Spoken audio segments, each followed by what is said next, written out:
कहते हैं कंसेन प्रहिता घोड़ा पूतना बाल घाती शिशोचार निघनती पूर्वाम प्रजादिषु।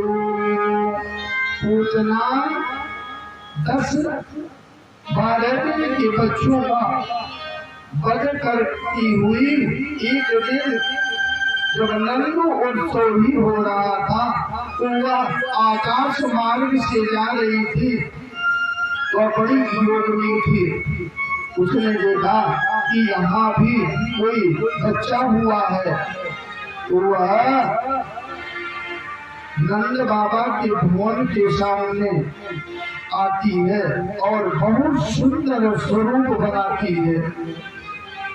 सुंदर सा रूप बना करके वह नंद भवन में प्रवेश करती है और यशोदा को देख करके बोली, यशोदा बहन बधाई हो, तेरे लाला को बधाई हो। अब यशोदा मैया देख रही हैं कि यह नई हमारी बहन कहाँ से आ गई है, लेकिन वह पहचान नहीं रही है। लेकिन उन्होंने बधाई स्वीकार किया और अपने कार्य में लग गई। फिर और सब लोग वहां इकट्ठा हुए थे। पूतना ने कहा, यशोदा मुझे तेरे लाला को देखना है। पूतना ने कहा, यशोदा अपने लाला का दर्शन तो मुझे करा दे।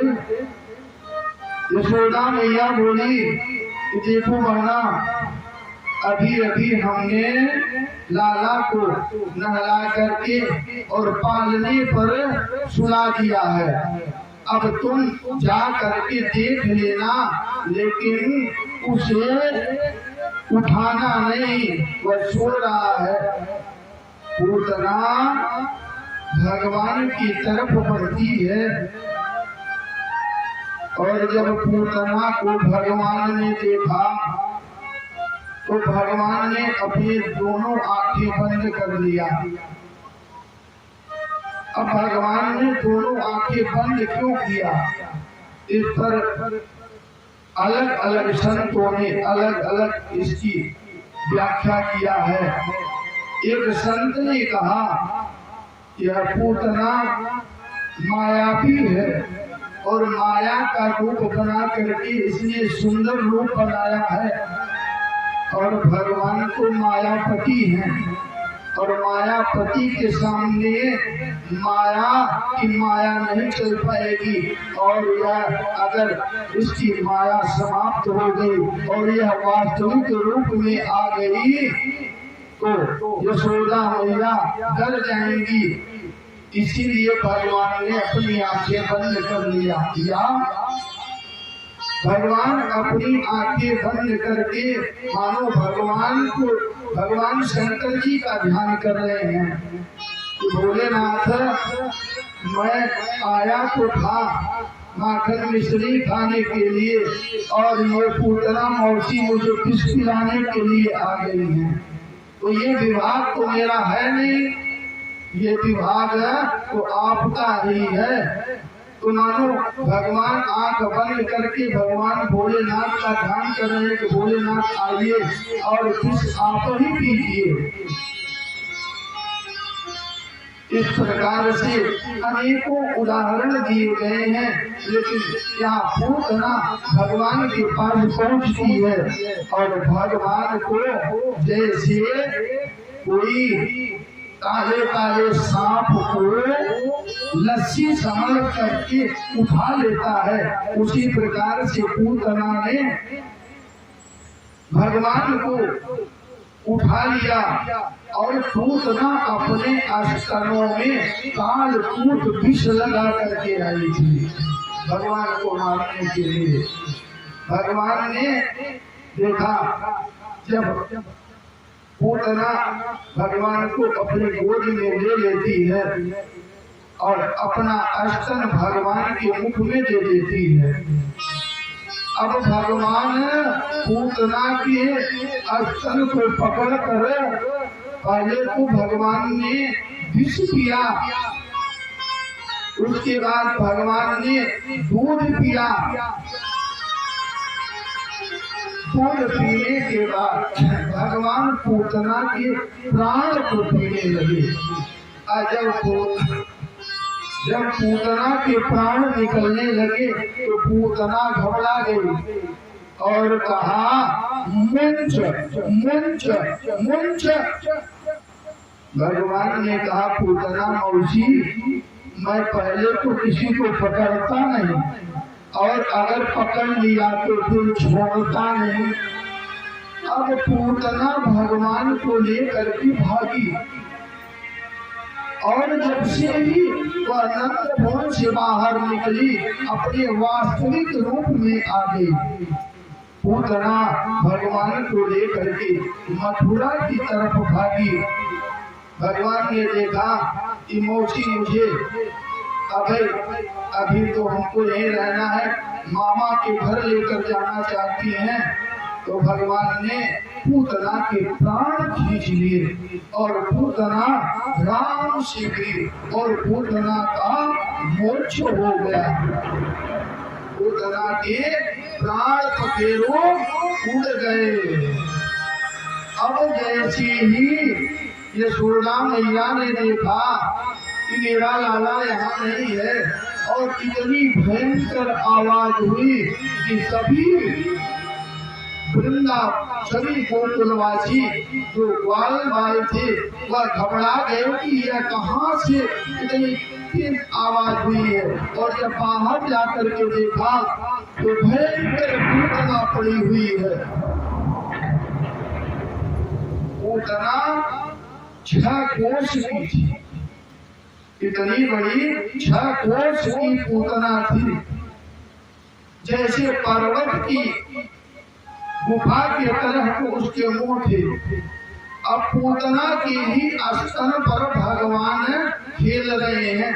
सब गोप जब वहां जाकर के देखते हैं तो पूतना तो मरी पड़ी है, लेकिन भगवान पूतना के स्तन पर खेल रहे हैं।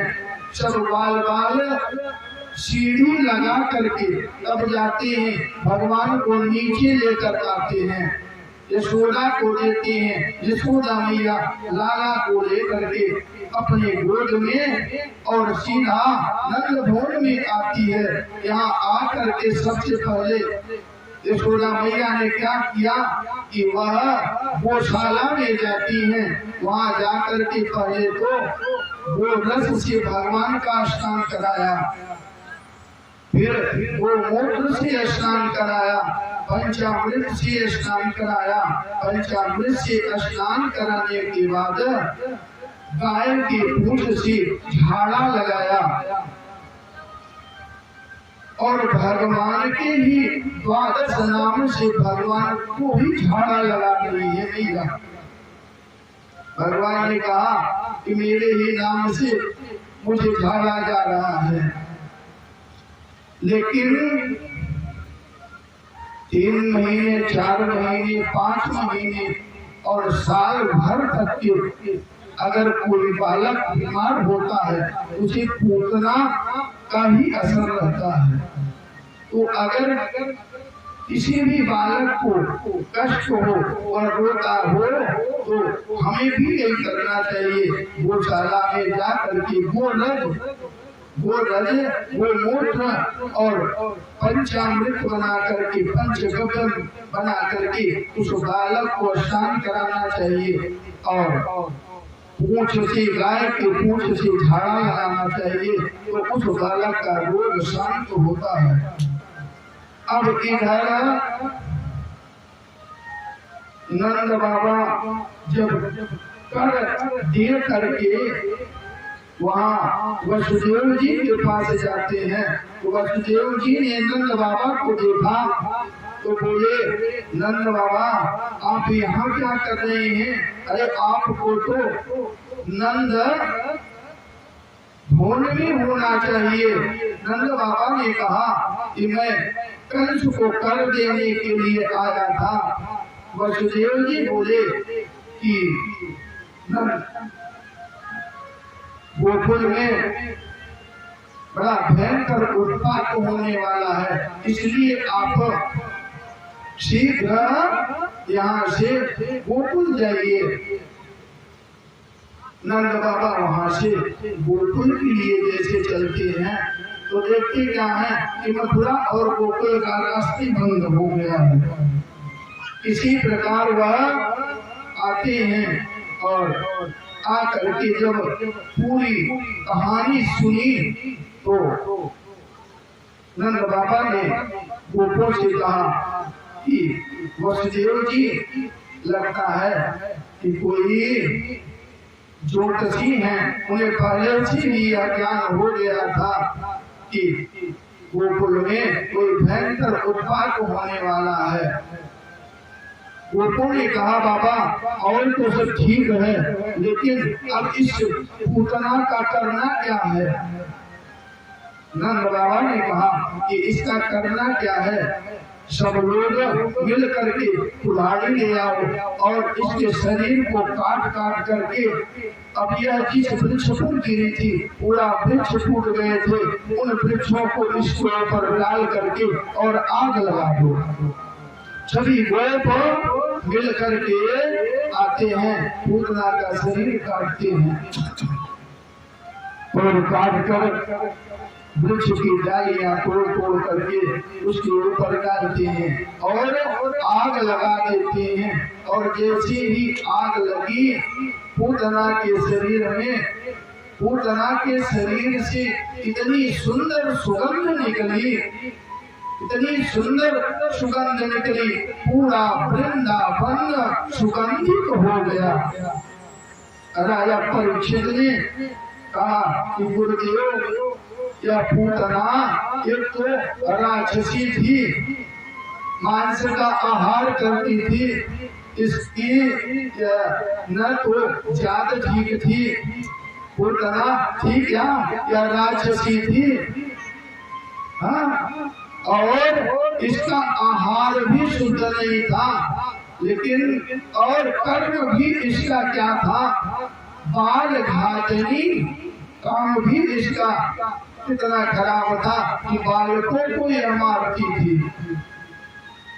तो आप कह रहे हैं कि जैसे ही पूतना का शरीर जलाया गया, पूतना के शरीर से बड़ी सुगंध निकली, ऐसा क्यों? सुखदेव जी ने कहा कि राजन, जिसके स्तन का पान भगवान श्री कृष्ण ने कर लिया है, उसके शरीर से दुर्गंध कहाँ से निकल सकती है?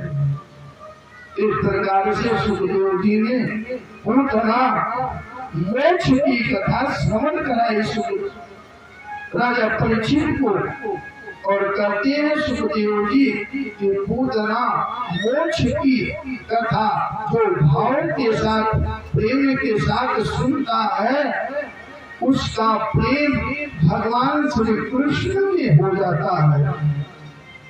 भगवान श्री कृष्ण में, राधा कृष्ण में उसकी भावना, उसका प्रेम अवश्य हो जाता है, क्योंकि पूतना मोक्ष की कथा ही ऐसी है।